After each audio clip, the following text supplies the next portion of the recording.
చెప్పండి. రైట్. ఏం చెప్తారంటే మనం మీకు తెలియంది కాదు అంటే రాష్ట్ర విభజన జరిగిందే కాంగ్రెస్ పార్టీ నుంచి. సో రాష్ట్రం ఈ విధంగా అయింది అనే మాటలు ఇంతకాలం కాంగ్రెస్ పార్టీకి ఏపీలో ఉన్నటువంటి పరిస్థితులు ఇవన్నీ రాష్ట్ర విభజనే అనే విషయం అందరికీ తెలిసిందే. మీరు కూడా మాట్లాడారు చాలాసార్లు. అంటే నష్టమైతే జరిగింది. సో ఇప్పుడు షర్మిల వల్ల ఏమైనా లాభం జరిగే అవకాశం ఉందా అనే ప్రశ్నకు మీ సమాధానం ఏంటి? అట్లాగే మీలాంటి చాలామంది సీనియర్లు కూడా కాంగ్రెస్ పార్టీలో ఉన్న పరిస్థితి, ఆమెకు ఒకవేళ అధ్యక్ష పదవి ఇస్తే అట్లా కలిసి పోటీ పనిచేసే అవకాశం ఉందా? ఎట్లా ఉంటుంది? షర్మిల గారికి ఎటువంటి పదవి ఇస్తారు, ఏ హామీ ఇచ్చారు అనేది మాత్రం వరకు మాకు అఫీషియల్ గా ఎటువంటి ఇన్ఫర్మేషన్ లేదండి. ఖర్గే గారు, రాహుల్ గాంధీ గారు, కేసీ వేణుగోపాల్ గారు అడిగినటువంటి అభిప్రాయాలకు మేమందరం కూడా సమాధానం చెప్పడం జరిగింది. కానీ ఏదేమైనా కాంగ్రెస్ పార్టీ మేమందరం కూడా ఒక నిబద్ధత కలిగిన, క్రమశిక్షణ కలిగిన కార్యకర్తలుగా 10 సంవత్సరాలుగా పదవులు అనుభవించి డబ్బులు సంపాదించుకున్నటువంటి నాయకులు ఎంతమంది వదిలి వెళ్లిపోయినా అభద్రతా భావంతో మేము కాంగ్రెస్ పార్టీతో ఉన్నాం. కాంగ్రెస్ పార్టీలో రాష్ట్రంలో కాంగ్రెస్ పార్టీ వస్తేనే ఇక్కడ అభివృద్ధి జరుగుతుంది. ప్రత్యేక హోదా, విభజన హామీలు ఇక్కడికి ఇవ్వటం జరుగుతుంది. ఆంధ్ర రాష్ట్ర అభివృద్ధి జరుగుతుంది.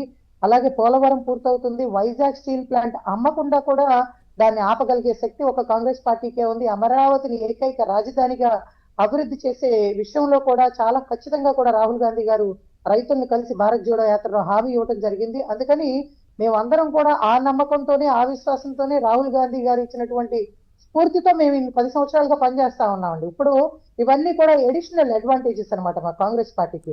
రాజశేఖర రెడ్డి గారి బిడ్డగా షర్మిల గారు వచ్చి మరి ఈ రాష్ట్రం అభివృద్ధి జరగాలి అంటే కాంగ్రెస్ పార్టీతోనే సాధ్యమవుతుంది అని ఆమె ఒక మెసేజ్ ఇవ్వటం కానీ, జగన్మోహన్ రెడ్డి దుర్మార్గమైనటువంటి పరిపాలనకు వ్యతిరేకంగా ఆవిడ కూడా ఆనాడు ఆయనతో కలిసి ఇక్కడ పాదయాత్ర చేసి ఆయనకి మద్దతు ఇచ్చినందుకు ఈయన చేస్తున్నటువంటి పరిపాలనకు వ్యతిరేకంగా ప్రజల్లోకి రావటం కానీ, ప్రజలకు అండగా నిలబడాల్సినంత అవసరం, బాధ్యత అప్పుడు షర్మిల గారి పైన కూడా ఉందండి.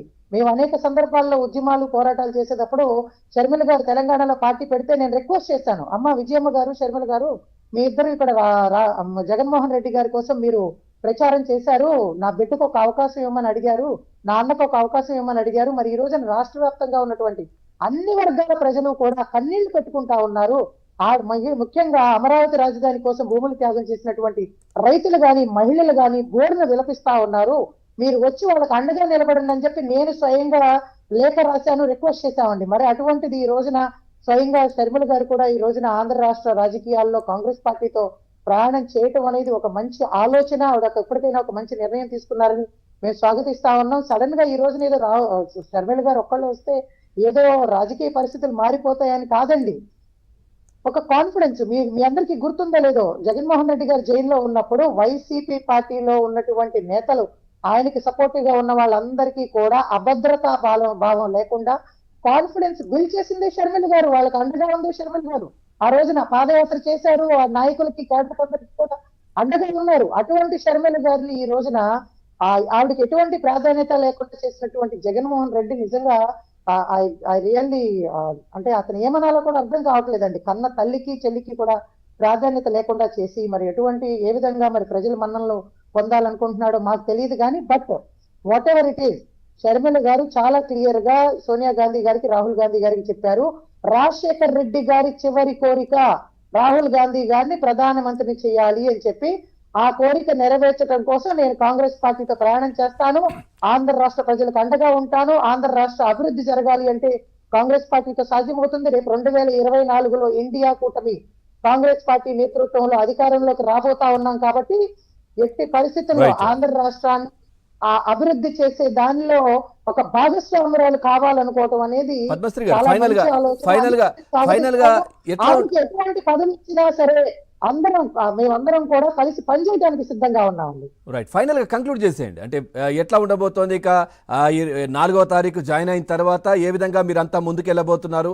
కాంగ్రెస్ పార్టీలో విలీనం తర్వాత ఎట్లా ఉంటుందంటారు?